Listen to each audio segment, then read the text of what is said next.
Eh bien salut tout le monde et bienvenue sur Historia. Alors ça fait un petit moment qu'on n'a pas sorti de vidéo. Alors aujourd'hui je vous souhaite à tous et à tous la bienvenue sur ce deuxième épisode de toute l'histoire de France.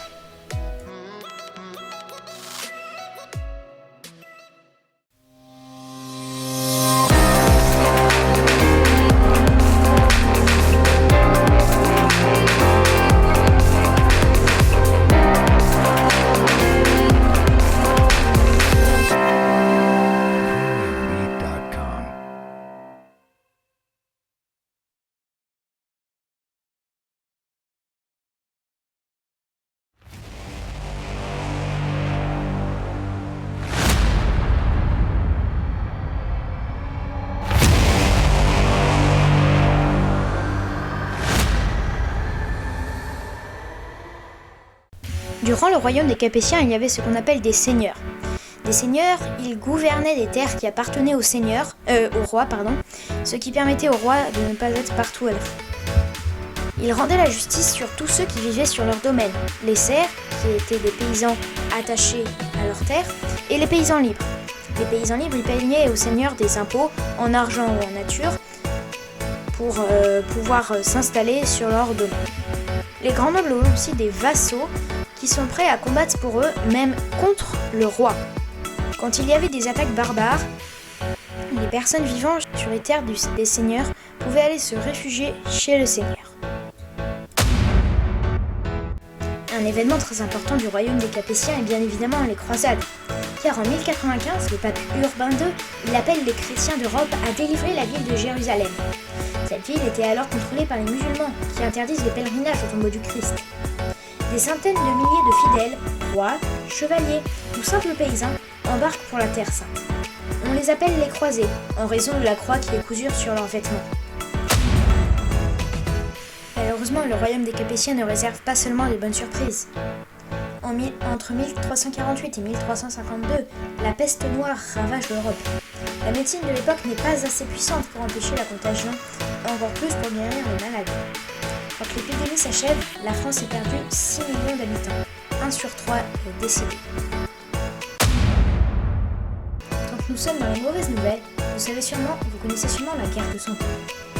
En 1328, le roi Charles IV meurt sans fils. Les seigneurs du royaume désignent comme roi son cousin germain, Philippe de Valois.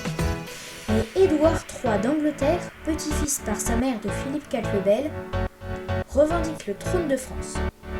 En 1337, son armée envahit le pays. C'est le début du plus long conflit du Moyen-Âge qui doit s'affronter 5 rois de France et 5 rois d'Angleterre.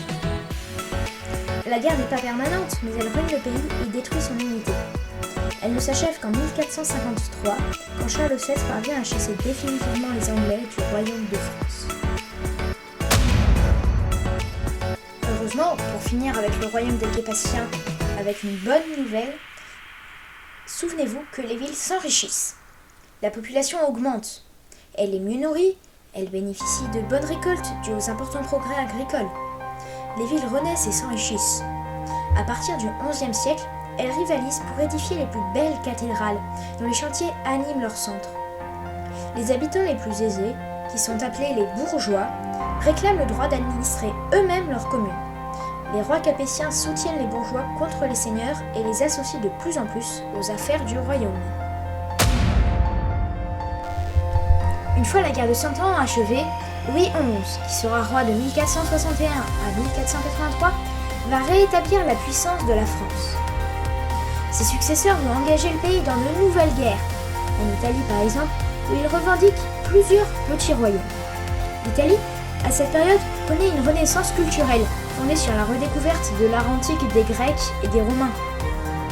Amateur d'art et de lettres, François Ier, qui règne de 1515 à 1547, revient de guerre d'Italie, séduit par la Renaissance. Le pays sort du Moyen-Âge pour entrer dans l'époque moderne, dans une période qui sera appelée la Renaissance. À son retour d'Italie, François Ier invite en France de grands artistes italiens, par exemple Léonard de Vinci, et il va faire aménager plusieurs châteaux royaux dans le style Renaissance. Il rassemble autour de lui une cour brillante, admirée de toute l'Europe. Le roi soutient aussi les penseurs et une certaine curiosité scientifique.